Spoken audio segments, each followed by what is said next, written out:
What's up, Yu-Gi-Oh players? This is the RJB0 coming at you on this Thursday, the 26th of April. Yes.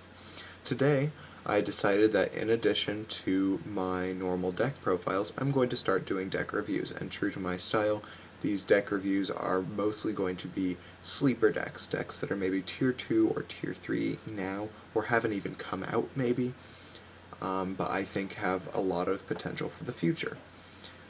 Today's deck profile, or deck review, is my personal pick for the top sleeper deck of the format. It's a deck that I've been really enjoying on the Dueling Network, and I've been wanting to see a little bit more of, and that is Malefic Skill Drain. Malefic Stun has not seen a whole lot of play at YCSs and stuff like that. I believe YCS Dallas had a Malefic Dark World deck, but Malefic Stun as a deck hasn't seen a whole lot of play. And I think that's really sad, because I personally think that it's a great deck, and I would like to play it and win something big with it. Like, that's my dream for the deck, of course. But let's talk about what makes it good. When people think of Malefics, of course they start off with power.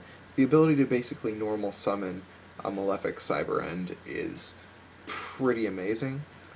There's not a whole lot that can run over a Malefic Cyber End this format, and if it's got Skill Drain on the field backing it up, and maybe a Dark Bribe or something, the card is going to run a pretty long way.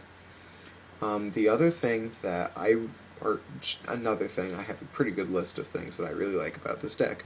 Another thing that I really like about this deck is its ability to use the viruses. Now, these viruses are fantastic in this format. The problem is they're really conditional. You have to have a dark monster with 2,500 attack points or more on the field, and you have to be willing to lose it.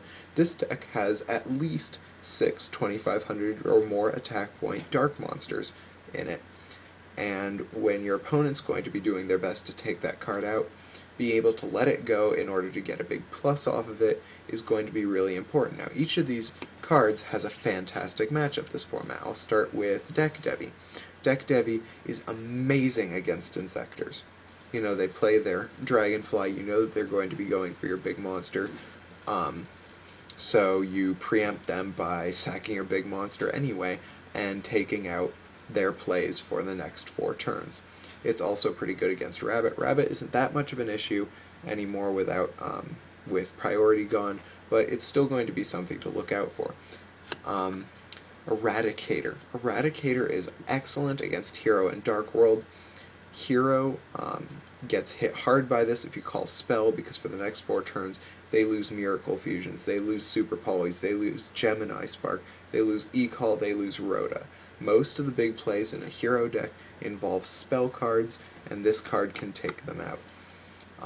So that's really amazing. Dark Worlds, they have to rely on their ability to use monster effects to discard their cards, which is not usually something that's going to happen in a Dark World deck. So those 2 cards are amazing this format, and can be win conditions in themselves, because your opponent can't do anything for 4 turns after you activate them, and during that time you're going to be hitting them upside the head with beat sticks. The other thing, the last big thing that I really love about the deck, is it has so much momentum game 2. And I'm talking about the fact that there's not a whole lot that you can effectively side deck against it. Imperial Iron Wall is bad because you can't banish monsters, but nobody plays that, and then you can side MSTs and stuff like that, and it doesn't become a problem. Besides, you have other things in the deck besides your Malefics. Decree is a problem because this deck relies a lot on traps. However, once again, you have MSTs. Also, them using Decree takes away a lot of their defense against your big monsters. So they're going to be reluctant to use Decree. Fiendish Chain could be a problem, but once again, you've got these cards. So they Fiendish Chain your monster, you sack it for a Deck Devi, good game. whatever. So other than that, like, Effect Veiler, useless. Maxi, useless. Defissure, useless. This deck uses Skill Drain in its main deck. Shadow Imprisoning uses it in its side deck, because it's one of the things that gives this such a good Dark World matchup and such a good Inzektor matchup, which is going to be crucial in the upcoming format without priority. I don't know, what else do people use in their side decks? I mean, that pretty much covers it. So yes, this deck has a lot of momentum going into Game 2 that other decks don't have, and you can side deck tons in this deck without having to worry about any disadvantages coming from them. The bad things about this deck, it's weak in consistency, it's weak in card advantage, and it's weak against cards that just destroy monsters on the field. So for consistency, there are a lot of cards that are going to be helping the deck out. Terraforming is really nice, because you draw, a lot of the time you'll draw into a bunch of Malefics without the field spells. So you can get the field spells more consistently with Terraforming and with Gravekeeper's Commandant, because one of the field spells you always use is Necrovalley. Trade-in is really good in this deck, because like it becomes a plus when you discard this card, because you use 3 Gear Towns, and you can get this guy from the graveyard pretty easily with Gear Town, and then you draw 2 cards off the trade-in. So trade-in becomes a plus with that guy, not to mention the fact that you're usually running 6 other level 8 monsters in the deck.